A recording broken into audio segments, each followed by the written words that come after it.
ರಾಮ ಮಂದಿರದ ದೇಣಿಗೆ ಹಣ ಕಳವು ಪ್ರಕರಣಕ್ಕೆ ಸಂಬಂಧಪಟ್ಟಂತೆ ರಾಮ ಮಂದಿರ ಕಾಣಿಕೆಯಲ್ಲಿ ಕೋಟಿ ಕೋಟಿ ಹಣ ಲೂಟಿಯಾಗಿದೆ.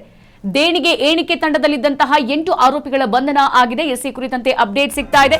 ಕ್ಯಾಶಿಯರ್ಗಳು ಸೇರಿದಂತೆ 8 ಆರೋಪಿಗಳನ್ನು ಪೊಲೀಸರು ಅರೆಸ್ಟ್ ಮಾಡಿದ್ದಾರೆ.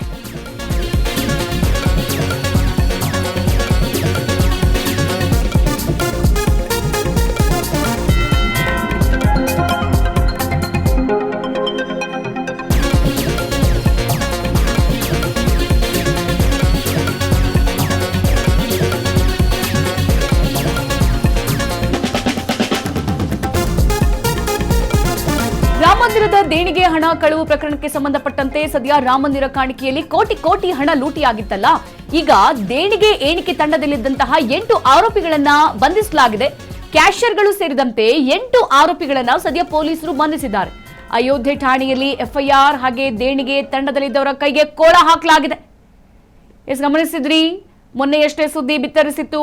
ರಾಮ ಮಂದಿರ ರಾಮನಲ್ಲಾಲಲ್ಲಿ ಬಂದಂತಹ ಎಲ್ಲ ಭಕ್ತಾದಿಗಳು ಹಾಕಿದಂತಹ ಕಾಣಿಕೆ ಹುಂಡಿಯನ್ನ ಏನು ಲೆಕ್ಕ ಮಾಡಲಾಗಿತ್ತು. ಆ ಸಂದರ್ಭದಲ್ಲಿ 8 ಜನ ಇದ್ರು. ಈಗ ಅದರಲ್ಲಿ ಕೋಟಿ ಕೋಟಿ ಹಣ ಲೂಟಿಯಾಗಿತ್ತು ಎಂಬ ಆರೋಪ ಕೇಳಿಬಂದಿತ್ತು. ಸದ್ಯ ಈಗ ಯಾರು ಆರೋಪಿಗಳು ಎಂಬೆಲ್ಲ ಅರ್ಥದಲ್ಲೂ ಕೂಡ ತನಿಖೆ ಮುಂದುವರಿಸಲಾಗಿತ್ತು. ಸಿಸಿಟಿವಿ ಫುಟೇಜ್ ಸೇರಿದಂತೆ ಎಲ್ಲ ಆಯಾಮದಲ್ಲೂ ಕೂಡ ಪೊಲೀಸರು ತನಿಖೆಯನ್ನ ನಡೆಸಿದ್ರು. ಕ್ಯಾಶಿಯರ್ಗಳು ಸೇರಿದಂತೆ 8 ಆರೋಪಿಗಳನ್ನ ಸದ್ಯ ಪೊಲೀಸರು ಬಂಧಿಸಿದ್ದಾರೆ. ಅಯೋಧ್ಯೆ ಠಾಣೆಯಲ್ಲಿ ಎಫ್ಐಆರ್, ದೇಣಿಗೆ ತಂಡದಲ್ಲಿದ್ದವರ ಕೈಗೆ ಕೋಳ ಬಿದ್ದಿದೆ. ಎಸ್ಸಿ ಕುರಿತಂತೆ ಇನ್ನಷ್ಟು ಅಪ್ಡೇಟ್ ಸಿಗ್ತಾ ಇದೆ. ಅಯೋಧ್ಯೆಯಲ್ಲಿ ದೇಣಿಗೆ ಸಂಗ್ರಹ ಆಗಿದ್ದು ನಿರ್ವಹಣೆಯಲ್ಲಿ ಲೋಪ ಆಗಿದೆ. ನೋಡಿ, ಚಂಪತ್ ರಾಯ್ ಪರಮಾಪ್ತ ಟಿಯನ್ನು ಯಾದವ್ ಪ್ರಮುಖ ಆರೋಪಿಯಾಗಿದ್ದಾರೆ. ಅವಿನಾಶ್ ಶುಕ್ಲಾ, ಅನುಕಲ್ಪ ಮಿಶ್ರಾ, ಮನೀಶ್ ಯಾದವ್ ಹಾಗೂ ರಾಮಶಂಕರ್ ಮಿಶ್ರಾ, ರಾಮಶಂಕರ್ ಯಾದವ್ ಅಲಿಯಾಸ್ ಟಿನ್ನು ಮತ್ತು ಸುಭಾಷ್ ಚಂದ್ರ, ಕರುಣೇಶ್ ಪಾಂಡೆ ಹೆಸರು ಎಫ್ಐಆರ್ ಅಲ್ಲಿ ಉಲ್ಲೇಖ ಮಾಡಲಾಗಿದೆ. ಈ ಇಷ್ಟು ಜನರ ಹೆಸರು ಎಫ್ಐಆರ್ ನಲ್ಲಿ ಉಲ್ಲೇಖ ಮಾಡಲಾಗಿದೆ. ಸದ್ಯ ದೇಗುಲದಲ್ಲಿ ಭಾರೀ ಲೋಪವನ್ನ ಎಸ್ಐಟಿ ತಂಡ ಪತ್ತೆ ಹಚ್ಚಿದೆ. ಈ ಅಕ್ರಮದ ಬಗ್ಗೆ ಟ್ರಸ್ಟ್ನ ಸದಸ್ಯರು ಕೃಷ್ಣ ಮೋಹನ್ ಅನ್ನೋರು ದೂರು ಕೊಟ್ಟಿದ್ರು. ಈ ಆಯಾಮದಲ್ಲಿ ಪೊಲೀಸರು ತನಿಖೆಯನ್ನ ಮಾಡ್ತಾರೆ. ಸದ್ಯ ಈ ತನಿಖೆ ಆಯಾಮದಲ್ಲಿ ಈಗ 8 ಜನರನ್ನ ಬಂಧಿಸಲಾಗಿದೆ. ನೋಡಿ, ಬೇಲಿಯೇ ಎದ್ದು ಹೊಲ ಮೇದಂತೆ ಅಂತೀವಲ್ಲ, ಹಂಗೆ ಒಳಗಿರೋರೇ ಈಗ ಅಲ್ಲಿದ್ದಂತಹ ಕಾಣಿಕೆ ಹುಂಡಿಯನ್ನು ಕೋಟಿ ಕೋಟಿ ರೂಪಾಯಿ ದುಡ್ಡನ್ನ ಹೊಡೆದಿದ್ದಾರೆ ಅಂತ ಅಂದ್ರೆ ಒಳಗೆ ಯಾವ ತರದ ಭಕ್ತರು ಇರಬೇಡ. ಅಯೋಧ್ಯೆಯಲ್ಲಿ ದೇಣಿಗೆ ಸಂಗ್ರಹ ಆಗಿತ್ತಲ್ಲ, ದುಡ್ಡು ಸಂಗ್ರಹ ಆಗಿರೋದು ನಿಜ, ಆದ್ರೆ ನಿರ್ವಹಣೆ ಮಾಡುವಲ್ಲಿ ಲೋಪ ಆಗಿದೆ ಅನ್ನೋದನ್ನ ಎಸ್ಐಟಿ ತಂಡ ಮತ್ತೆ ಪತ್ತೆ ಹಚ್ಚಿದೆ. ಎಸ್ಸಿ ಕುರಿತಂತೆ ಇನ್ನಷ್ಟು ಅಪ್ಡೇಟ್ಸ್ ಬರ್ತಾ ಇದೆ. ಪ್ರಧಾನ ಕಾರ್ಯದರ್ಶಿ ಸ್ಥಾನಕ್ಕೆ ಚಂಪತ್ ರಾಯ್ ರಾಜೀನಾಮೆಯನ್ನ ಕೊಟ್ಟಿದ್ದಾರೆ. ಇಷ್ಟೆಲ್ಲ ಆದ್ಮೇಲೆ ಮತ್ತೆ ಅವರ ಅಧಿಕಾರದಲ್ಲಿ ಇರೋದು ವೇಸ್ಟ್. ಸೊ ಹಾಗಾಗಿ ರಾಜೀನಾಮೆಯನ್ನ ಕೊಟ್ಟಿದ್ದಾರೆ. ಪ್ರಧಾನ ಕಾರ್ಯದರ್ಶಿ ಸ್ಥಾನಕ್ಕೆ ಚಂಪತ್ ರಾಯ್ ಇವರ ಆಡಳಿತದಲ್ಲೇ ಇವರು ಕೆಲಸ ಮಾಡುವಂತ ಸಂದರ್ಭದಲ್ಲೇ ಇಷ್ಟೆಲ್ಲ ಲೂಟಿ ಕೋಟಿ ರೂಪಾಯಿ ಲೂಟಿ ಆಗಿದೆ ಅಂತ ಅಂದ್ರೆ ಅಫ್ಕೋರ್ಸ್ ಅವ್ರು ರಾಜೀನಾಮೆ ಕೊಡ್ಲೇಬೇಕು. ರಾಮ ಮಂದಿರ ಟ್ರಸ್ಟ್ ಪ್ರಧಾನ ಕಾರ್ಯದರ್ಶಿಯಾಗಿದ್ರು ಚಂಪತ್ ರಾಯ್.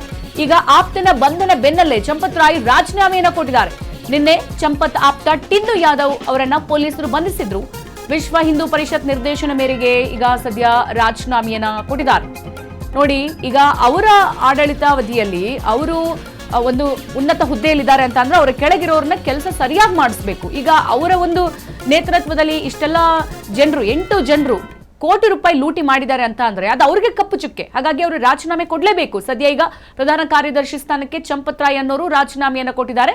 ರಾಮ ಮಂದಿರ ಟ್ರಸ್ಟ್ ಪ್ರಧಾನ ಕಾರ್ಯದರ್ಶಿಯಾಗಿ ಕೆಲಸ ಮಾಡ್ತಾ ಇದ್ರು ಚಂಪತ್ ರಾಯ್. ನಿನ್ನೆ ಅವರ ಆಪ್ತ ಟಿನ್ನು ಚಂಪತ್ ರಾಯ್ ಅವರ ಆಪ್ತ ನಿನ್ನೆ ಅರೆಸ್ಟ್ ಆಗಿದ್ದ. ಸೊ ಟಿನ್ನು ಯಾದವ್ ನಿನ್ನೆ ಪೊಲೀಸರು ಈತನನ್ನ ಬಂಧಿಸಿದ್ರು. ಹಾಗಾಗಿ ಮರ್ಯಾದೆ ಪ್ರಶ್ನೆ. ಮತ್ತೊಂದು ಕಡೆಗೆ ವಿಶ್ವ ಹಿಂದೂ ಪರಿಷತ್ ನಿರ್ದೇಶನ ಕೊಟ್ಟಿತ್ತು. ಈ ಮೇರೆಗೆ ಅವರನ್ನು ಕೂಡ ರಾಜೀನಾಮೆ ಕೊಡಿಸಲಾಗಿದೆ. ಈಗ ಎಷ್ಟು ಜನ ಸಿಕ್ಕಾಕೊಂಡಿದ್ದಾರೆ ಅಂತ ಅಂದ್ರೆ ಇವರ ಒಂದು ಸರಿಯಾಗಿ ಕೆಲಸ ಮಾಡಿಸಿಲ್ಲ ಅಥವಾ ಇವರ ನಾಯಕತ್ವ ಇಲ್ಲ ಅಂತಾನೆ ಅರ್ಥ. ಇವ್ರ ಮೇಲೆ ಭಯ ಭಕ್ತಿ ಏನು ಇಲ್ಲ ಅಂದಿದ್ದಕ್ಕೆ ಅಷ್ಟು ಜನ ಅಲ್ಲಿ ದುಡ್ಡನ್ನ ಲೂಟಿ ಹೊಡೆದ್ರು. ಇಲ್ಲ ಅಂತಂದ್ರೆ ಅಷ್ಟು ಸ್ಟ್ರಿಕ್ಟ್ ಆಗಿ ಅವರು ಇಟ್ಕೊಂಡಿದ್ರೆ ಇಷ್ಟೆಲ್ಲ ಲೂಟಿ ಆಗ್ತಾನೆ ಇರಲಿಲ್ಲ. ಸೊ ಈ ಎಲ್ಲ ಆಯಾಮದಲ್ಲೂ ಕೂಡ ಈಗ ಅವರನ್ನ ವಜಾಗೊಳಿಸಲಾಗಿದೆ. ಸೊ ಹಾಗಾಗಿ ವಿಶ್ವ ಹಿಂದೂ ನಿರ್ದೇಶನದ ಮೇರೆಗೆ ಅವರನ್ನ ರಾಜೀನಾಮೆ ಕೂಡ ಕೊಡಿಸಲಾಗಿದೆ. ಇನ್ನಷ್ಟು ಅಪ್ಡೇಟ್ ಸಿಗ್ತಾ ಇದೆ ಕುರಿತಂತೆ. ನೋಡಿ, ರಾಮ ಮಂದಿರ ಟ್ರಸ್ಟ್ ಸದಸ್ಯ ಅನಿಲ್ ಮಿಶ್ರಾ ಕೂಡ ರಾಜೀನಾಮೆ ಕೊಟ್ಟಿದ್ದಾರೆ. ಇಲ್ಲಿ ರಾಮ ಮಂದಿರ ಟ್ರಸ್ಟ್ ನ ಸದಸ್ಯ ಆಗಿದ್ರು ಅನಿಲ್ ಮಿಶ್ರಾ, ಅವರು ಕೂಡ ರಾಜೀನಾಮೆ ಕೊಟ್ಟಿದ್ದಾರೆ. ಟ್ರಸ್ಟ್ ಸದಸ್ಯತ್ವಕ್ಕೆ ರಾಜೀನಾಮೆಯನ್ನ ಕೊಟ್ಟಿದ್ದಾರೆ ಅನಿಲ್ ಮಿಶ್ರಾ. ನೋಡಿ, ಇಲ್ಲಿ ಟ್ರಸ್ಟ್ ಸದಸ್ಯತ್ವ ಇರುತ್ತೆ, ಇಷ್ಟು ಜನ ಇರ್ತಾರೆ ಅಂತೆಲ್ಲ ಇರುತ್ತಲ್ಲ, ಆ ಸದಸ್ಯತ್ವಕ್ಕೆ ರಾಜೀನಾಮೆ ಕೊಟ್ಟಿದ್ದಾರೆ. ಸದ್ಯ ಅನಿಲ್ ಮಿಶ್ರಾರನ್ನ ಎಸ್ಐಟಿ ವಿಚಾರಣೆ ನಡೆಸಿತ್ತು. ಬಹಳ ದೊಡ್ಡ ಟೀಮ್ ಆಗಿ ವಿಚಾರಣೆ ನಡೆಸಿತ್ತು. ಅಯೋಧ್ಯೆಯಲ್ಲಿ ಹೋಮಿಯೋಪತಿ ಕ್ಲಿನಿಕ್ ಅನ್ನ ಇವರು ನಡೆಸ್ತಾ ಇದ್ರು.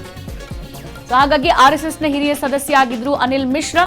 ಈಗ ಅವರು ಕೂಡ ರಾಜೀನಾಮೆ ಕೊಟ್ಟಿದ್ದಾರೆ. ರಾಜೀನಾಮೆ ಪಡೆದ ಬಳಿಕ ರಾಮ ಮಂದಿರ ಟ್ರಸ್ಟ್ ಸದಸ್ಯ ಅನಿಲ್ ಮಿಶ್ರಾ ಸದಸ್ಯತ್ವದಿಂದಲೂ ಕೂಡ ಕೆಳಗಿಳಿದಿದ್ದಾರೆ. ನೋಡಿ, ಅಯೋಧ್ಯೆ ರಾಮ ಮಂದಿರಕ್ಕೆ ಭಕ್ತಾದಿಗಳು ಕೋಟಿ ಕೋಟಿ ರೂಪಾಯಿ ದುಡ್ಡನ್ನ ದೇಣಿಗೆಯಾಗಿ ಕೊಟ್ಟಿದ್ರು ಮತ್ತು ಬೆಲೆ ಬಾಳುವ ವಸ್ತುಗಳನ್ನ ಇಲ್ಲಿ ದುರ್ಬಳಕೆ ಮಾಡಿಕೊಂಡಂತಹ ಆರೋಪದ ಮೇಲೆ ಸದ್ಯ 8 ಮಂದಿ ವಿರುದ್ಧ ಎಫ್ಐಆರ್ ದಾಖಲಾಗಿದೆ. ಕ್ಯಾಶಿಯರ್ಗಳು ಸೇರಿದಂತೆ 8 ಆರೋಪಿಗಳನ್ನ ಸದ್ಯ ಅರೆಸ್ಟ್ ಕೂಡ ಮಾಡಲಾಗಿದೆ. ಇನ್ನು ಆರೋಪಿಗಳನ್ನ ರಾಮಶಂಕರ್ ಯಾದವ್ ಅಲಿಯಾಸ್ ಟಿನ್ನು ಮತ್ತೆ ಲವಕುಶ್ ಮಿಶ್ರಾ ಹಾಗೆ ಅನುಕುಲ್ಸ್ ಮಿಶ್ರಾ ಹಾಗೆ ಇಲ್ಲಿ ಅವಿನಾಶ್ ಶುಕ್ಲಾ ಜೊತೆಗೆ ಮನೀಶ್ ಯಾದವ್, ರಾಮಶಂಕರ್ ಮಿಶ್ರಾ ಮತ್ತೆ ಸುಭಾಷ್ ಚಂದ್ರ ಶ್ರೀವಾತ್ಸವ್ ಹಾಗೂ ಕರುಣೇಶ್ ಪಾಂಡೆ ಇಷ್ಟು ಜನರನ್ನ ಗುರುತಿಸಲಾಗಿದೆ. ಎಫ್ಐಆರ್ ಅಲ್ಲಿ ಇಷ್ಟು ಜನರ ಹೆಸರು ಉಲ್ಲೇಖ ಆಗಿದೆ. ಇನ್ನು ಆರೋಪಿಗಳ ವಿರುದ್ಧ ಭಾರತೀಯ ನ್ಯಾಯ ಸಂಹಿತೆ ವಿವಿಧ ಸೆಕ್ಷನ್ಗಳ ಅಡಿ ಈಗ ಪ್ರಕರಣ ದಾಖಲಿಸಿಕೊಳ್ಳಲಾಗಿದೆ. ಮತ್ತೊಂದು ಕಡೆಗೆ ರಾಮ ಮಂದಿರದ ದೇಣಿಗೆಯನ್ನ ದುರ್ಬಳಕೆ ಮಾಡಿಕೊಳ್ಳಲಾಗಿದೆ ಎಂಬ ಆರೋಪಗಳ ಕುರಿತು ಸದ್ಯ ತನಿಖೆಗಾಗಿ ನೇಮಕಗೊಂಡಿದ್ರಲ್ಲ 3 ಸದಸ್ಯರ ವಿಶೇಷ ತನಿಖಾ ತಂಡ ಅವರ ಪ್ರಾಥಮಿಕ ವರದಿಯನ್ನ ಸದ್ಯ ಉತ್ತರ ಪ್ರದೇಶ ಸರ್ಕಾರಕ್ಕೆ ಸಲ್ಲಿಸಿದಂತ ಬೆನ್ನಲ್ಲೇ ಈ ಬಂಧನ, ಈ ಬೆಳವಣಿಗೆಗಳು ನಡೆದಿರುವಂತದ್ದು. ನೋಡಿ, ಶ್ರೀರಾಮ ಜನ್ಮಭೂಮಿ ತೀರ್ಥಕ್ಷೇತ್ರ ಟ್ರಸ್ಟ್ ನೊಂದಿಗೆ ಈಗ ಸಂಬಂಧ ಹೊಂದಿದ್ರಲ್ಲ ಕೃಷ್ಣ ಮೋಹನ್ ಅನ್ನೋರು, ಇವರು ನೀಡಿದ್ರು ದೂರನ್ನ. ಸೊ ಈ ದೂರನ್ನ ಆಧರಿಸಿ ನಿನ್ನೆ ಸಂಜೆ ರಾಮ ಜನ್ಮಭೂಮಿಯಲ್ಲಿ ಪೊಲೀಸ್ ಠಾಣೆಯಲ್ಲಿ ಎಫ್ಐಆರ್ ದಾಖಲಾಗಿತ್ತು. ಆರೋಪಿಗಳನ್ನ ಮತ್ತಷ್ಟು ವಿಚಾರಣೆಗೆ ಒಳಪಡಿಸಲಾಗಿತ್ತು. ಮ್ಯಾಜಿಸ್ಟ್ರೇಟ್ ಎದುರು ಅವರೆಲ್ಲರನ್ನ ಕೂಡ ಹಾಜರುಪಡಿಸೋಕೆ ಪೊಲೀಸರು ಇನ್ನಿಲ್ಲದ ಸಿದ್ಧತೆಯನ್ನ ಈಗ ನಡೆಸ್ತಾ ಇದ್ದಾರೆ. ನೋಡಿ, ಶ್ರೀರಾಮ ಜನ್ಮಭೂಮಿ ತೀರ್ಥಕ್ಷೇತ್ರ ಟ್ರಸ್ಟ್ನ ಪ್ರಧಾನ ಕಾರ್ಯದರ್ಶಿ ಚಂಪತ್ ರಾಯ್ ಮತ್ತು ಟ್ರಸ್ಟ್ ಸದಸ್ಯ ಡಾಕ್ಟರ್ ಅನಿಲ್ ಮಿಶ್ರಾ, ದೇವಾಲಯ ನಿರ್ಮಾಣ ಉಸ್ತುವಾರಿ ಗೋಪಾಲ್ ರಾವ್ ಅವರನ್ನ ವಿಶೇಷ ತನಿಖಾ ತಂಡ ವಿಚಾರಣೆಗೊಳಪಡಿಸಿದ್ರು. ಅವರ ಹೆಸರುಗಳು ಎಫ್ಐಆರ್ ಅಲ್ಲಿ ಸೇರ್ಪಡೆಯಾಗಿಲ್ಲ ಅಂತ ವರದಿಯಾಗಿದೆ. ಸೊ ಅವರು ಅವರವರ ಸ್ಥಾನಕ್ಕೆ ಅಲ್ಲೇ ರಾಜೀನಾಮೆಯನ್ನ ಕೊಟ್ಟಿದ್ದಾರೆ. ಮತ್ತೊಂದು ಕಡೆಗೆ ರಾಮ ಮಂದಿರ ದೇಣಿಗೆ ಅವ್ಯವಹಾರಕ್ಕೆ ಸಂಬಂಧಿಸಿದಂತೆ ನೈತಿಕ ಹೊಣೆಗಾರಿಕೆ ಹೊತ್ತು ಚಂಪತ್ ರಾಯ್ ಅವರು ರಾಮ ಜನ್ಮಭೂಮಿ ತೀರ್ಥಕ್ಷೇತ್ರ ಟ್ರಸ್ಟ್ ಪ್ರಧಾನ ಕಾರ್ಯದರ್ಶಿ ಸ್ಥಾನಕ್ಕೆ ರಾಜೀನಾಮೆ ಕೊಟ್ಟಿದ್ದಾರೆ ಮತ್ತು ದೇವಾಲಯವನ್ನು ನಿರ್ವಹಿಸುವ ಸ್ವತಂತ್ರ ಸಂಸ್ಥೆಯಾದ ಶ್ರೀರಾಮ ಜನ್ಮಭೂಮಿ ತೀರ್ಥಕ್ಷೇತ್ರ ಟ್ರಸ್ಟ್ನ ಪ್ರಧಾನ ಕಾರ್ಯದರ್ಶಿಯಾಗಿದ್ದ ಚಂಪತ್ ರಾಯ್ ಇನ್ನು ಟ್ರಸ್ಟಿ ಅನಿಲ್ ಮಿಶ್ರಾ ಅವರು ಕೂಡ ರಾಜೀನಾಮೆಗಳನ್ನು ಕೊಟ್ಟಿದ್ದಾರೆ ಅಂತ ಅಧಿಕಾರಿಯೊಬ್ಬರು ದೃಢಪಡಿಸಿದ್ದಾರೆ. ಈಗಾಗಲೇ ರಾಮ ಮಂದಿರ ದೇಣಿಗೆ ಅಕ್ರಮದ ಆರೋಪದಡಿ 8 ಜನರನ್ನ ಬಂಧಿಸಲಾಗಿದೆ.